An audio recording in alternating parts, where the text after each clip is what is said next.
Welcome to this finally Friday edition of the news for Tonto-TV. I'm Randy Roberson.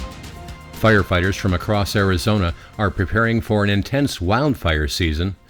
Units from various departments gathered at Lake Pleasant to develop strategies and sharpen their skills against the looming threat of wildfires.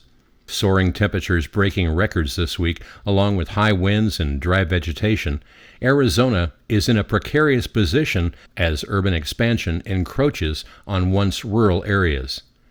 It is very hard work, said Brady Casson, spokesperson for the Peoria Fire Medical Department, reflecting on the demanding nature of the drills under the oppressive heat.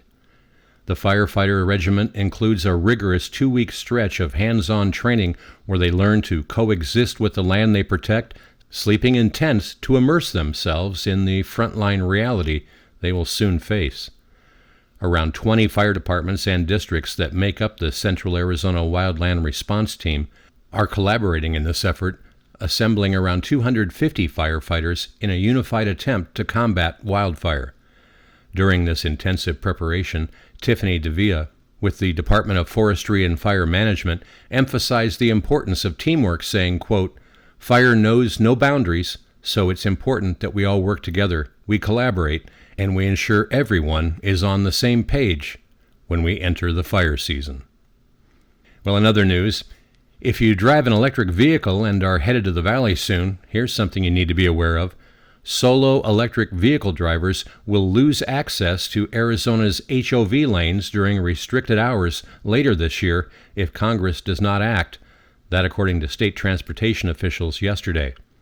The federal regulation that permits single-occupant EVs and other alternative fuel vehicles to use lanes designated for vehicles with 2 or more occupants is set to expire on September 30th.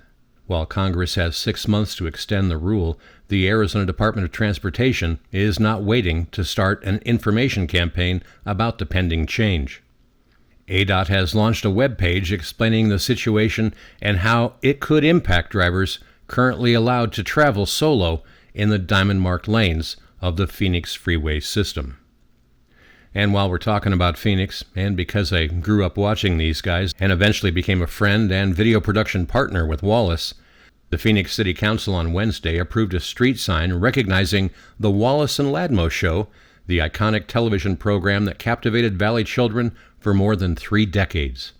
A ceremonial sign designating Wallace and Ladmo Way will be installed at the southwest corner of First Avenue and McKinley Street near the downtown studio where the show originated.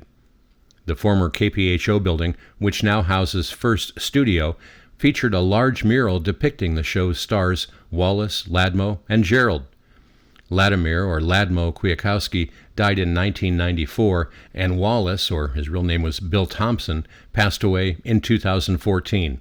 Pat McMahon, who played the parts of Gerald, Captain Super, Aunt Maud, and any number of other characters, however, is still alive and doing well. Wallace and Ladmo, my fellow chronologically challenged Arizonans who grew up, no doubt remember them fondly. Julia Taggart of the Sunny Slope Historical Society Museum, which hosted a Wallace and Ladmo exhibit last year, said, quote, "The show has such a significance to Arizona. People love the show. It's their childhood." Taggart said, "My dad loved the show. He's still upset he never got a Ladmo bag." Well, taking a look now at central Arizona weather, a quick-moving dry weather system will bring breezy to locally windy conditions and slightly cooler temperatures to the region today. After this initial weather system departs, the region will remain under the influence of zonal flow aloft or weak troughing into early next week. This pattern will foster continued breezy conditions and temperatures hovering right around normal. By the end of next week, though, a potential stronger weather system could bring below normal temperatures and even a chance for some showers to our region. Well, daytime highs today should range from the low 80s in the lower deserts to the upper 60s at the Payson elevation. Sunrise this morning was at 6:20, and it will set this evening at 6:46. And that does it for this finally Friday edition of Tonto-TV News. I'm Randy Roberson. Make it a great day and weekend. See you here again on Monday.